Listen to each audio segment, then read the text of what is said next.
Na hizi ndizo faida na madhara ya punyeto. Chaputa. Tusikilizane wote hapa. Namba 1, hugaramiki wanawake. Yaani wewe mwanaume hamna mwanamke yoyote ambaye ana uwezo wa kulamba mia yako. Ukipiga punyeto unaona wanawake wote mafala tu. Hamna wote anakuambia kitu. Huwezi kumbembeleza, huwezi kunajui kumfanyaje. Akikuletea jeuri naona muonyesha jeuri. Kwa sababu wewe unapa kujipozea. Namba 2, hupati magonjwa ya zinaa. Namba 3, ni raha sana kupita tendo. Yaani unapiga mpaka mishipa inashtuka kwenye ubongo.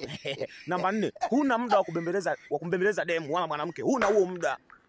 Una fight na mambo mengine. Na haya ndio madhara sasa ya punyeto.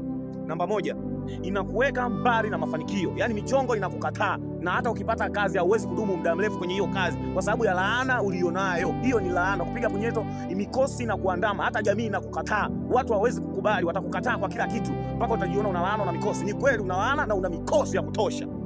Namba 2, ukipata mke atakuzalia watoto ambao sio wako kwa sababu utakuwa haumridhishi mke wako. Utakuwa unapiga kimoja unalanda huko. Hata ingekuwa ni wewe, ukimpiga mwanamke kimoja afu anasema, "Oh niache," lazima ungetafuta mwanamke mwingine. Kwa hiyo na mwanamke atatafuta mwanaume mwingine. So atabeba mimba za watu wengine huko nje. Wewe utalea familia za watu kwa sababu ulichelewa kupiga punyeto.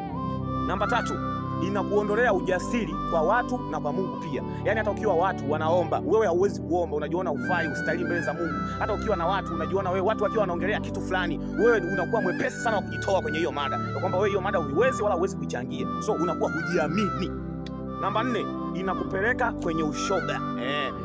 Kadri unavyopiga punyeto, kuna mshipa umeunganika na huo uume wako, umeunganika na huko kwenye haja kubwa. So unapopiga ule mshipa unashtuka huko kwenye haja kubwa, unakuwa unajitekenya. So utaanza kujikuna, utajikuna, itafika mwishowe utaanza kupeleka vidole, unajikuna na vidole kwa kuingiza ndani huko kwenye haja kubwa. Siku moja utaona vidole havifai, utatafuta kitu chochote ambacho kina uwezo wa kuingia huko nyuma, utajichomeka ili ujikune. Siku nyingine utakuja kuona hata hicho unachoingiza hakifai, utatafuta mwanaume atakudungunyua. Jinsi ya kuacha punyeto. Namba 1, acha kuangalia picha za ngono au video za watu ambao wamevaa nusu uchi, chupi, siji tight. Acha kabisa. Kataa. Usikubali. Namba 2, acha kuangalia X. Acha kuangalia X. Achana na X, achana na video za ngono. Namba 3, usikae peke yako muda mrefu. Ukikaa peke yako muda mrefu, ile hali itakushawishi ufanye tena, urudie tena kwa kuwa uko peke yako. Jichanganye na watu wengine. Jichanganye ukiwa na wenzako, wakiwa na mada changia. Wakiwa nafanya nini shiriki. Alafu usiwaze kufanya hilo tendo. Namba 4, tafuta kazi itakayokufanya uwe busy muda wote. Namba 5, usifate wanawake ambao sio level zako. Tafuta mwanamke ambaye yuko na level zake. Usifate wanawake wa 10,000 huko 20,000, tafuta wanawake wa buku au oa kabisa mkeo uanze kuishi naye. Namba 6, fanya mazoezi yataimarisha mishipa ambayo ilikuwa imelegea. Mrudie Mungu, tubu, atakurehemu, atakupa ujasiri. Namba 7, usijilaumu ya kwamba kwa nini nilifanya hivi. Jione ni wa tofauti, usikubali ile hali kushawishi kwamba wewe bwana, kataa kabisa.